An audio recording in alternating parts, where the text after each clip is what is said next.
கிச்சன்லேருந்து பூஜை ரூம் வரைக்கும் உப்போட யூஸ் இல்லாமல் நம்ம டெய்லி லைஃப் போகிறதே இல்லைங்க.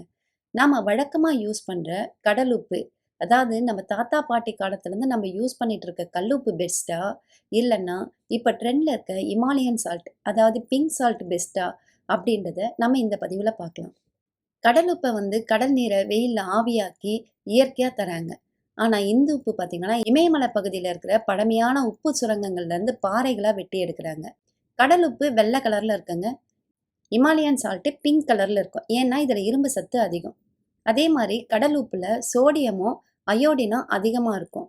ஆனால் இந்த உப்பில் சோடியம் அளவு கொஞ்சம் கம்மியாக இருக்கும். மெக்னீஷியமும் பொட்டாசியமும் கால்சியம் உட்பட 84 வகையான மினரல்ஸ் இதில் இருக்கும். நம்ம நீண்ட நாள் கெட்டு போகாத உணவுகளுக்கு, அதாவது ஊறுகாய், கருவாடு, இதுக்கெல்லாம் கடல் உப்பை யூஸ் பண்ணலாங்க. அதே மாதிரி இந்து உப்பை பார்த்தீங்கன்னா சாலிட் பழங்கள்லாம் சாப்பிடும்போது லைட்டாக மேலே தூவிட்டு சாப்பிட்டா ரொம்ப நல்லாயிருக்கும். கடல் உப்பை யூஸ் பண்ணும்போது தைராய்டு பிரச்சனை வராதுங்க.